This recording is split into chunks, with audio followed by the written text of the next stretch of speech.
Here to bring us up to speed on the medical front is our resident medical expert, Dr. Lucas. Dr. Lucas, let's begin with, if you are showing symptoms that lead you to believe you have the virus, what should you do? Well, good morning, Carolyn. Step one, if you think you have the coronavirus, the automatic reflex and trigger needs to be self-isolation. Avoid being in public. That means don't go to work, don't go to school, don't be a hero. Your meeting can wait. This is too important. The next step is to call your healthcare practitioner. Tell them your symptoms, and they will instruct you what to do. The headline here is, don't just show up unannounced. You could be putting other people at risk, and this is exactly what we're trying to avoid. As many people are wondering whether the flu shot will offer any type of protection. No. Point blank, no. Neither will prevent you from getting this coronavirus, but where it can make a difference is by reducing the number of people getting the flu and being sick and potentially filling up our ICU beds and ventilators in the hospital. Look, my biggest fear right now is that our hospitals surge to 200% capacity like we're seeing in Italy, and our resources get so stretched beyond capacity. This is a serious worry. Imagine sick patients being turned down in hospitals because we don't have enough beds or enough space or even enough ventilators. So any prevention measure, including getting a flu shot while not stopping you directly from getting this coronavirus, remain important. All right, a lot of people wondering, what does it take to recover from this? And I imagine the answer is different for everyone. That's correct, Carolyn. It is different for everyone, but let's emphasize, most people do recover. Currently, there isn't a cure.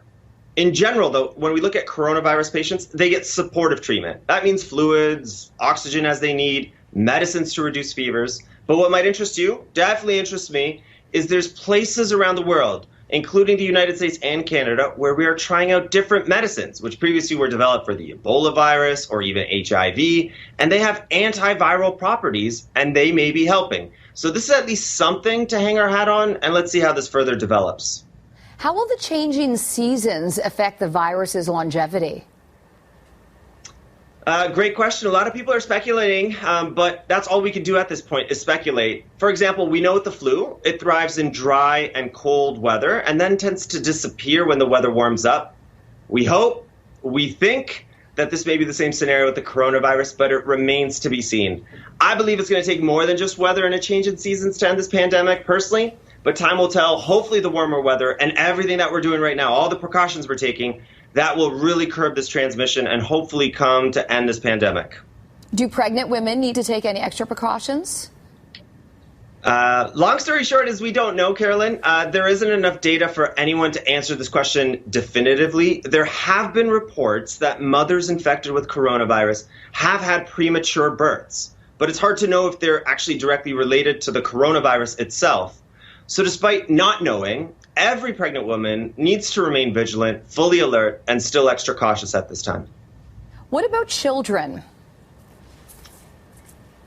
Interestingly enough, everything I've read and seen, and perhaps you've heard this, Carolyn, suggests kids are faring much better than adults. For example, no children under the age of 10 have died, and they represent less than 1% of cases. That's great news, but we don't know why this is happening. Why are they protected? Maybe it has something to do with their immune system.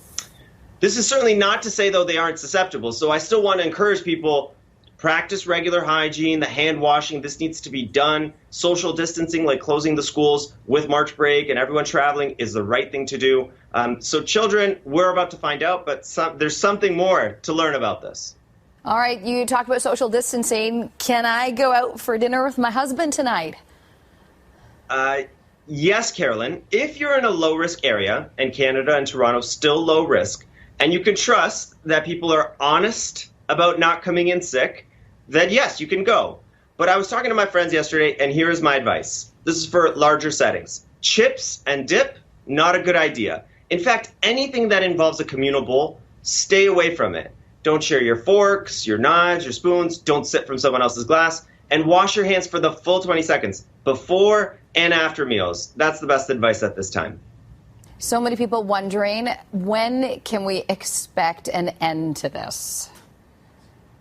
Let's pray that it's soon. Look, I need to reiterate this message, especially with the new levels of panic and hysteria that have happened this week. These are difficult times. There is fear, but we need to calm down. We need to think practically and rationally. washing our hands remains a priority. Social distancing is reasonable. And most importantly, protecting our older loved ones, our grandparents, our parents, those who took care of us when we were younger. It's now time for us to do the same for them.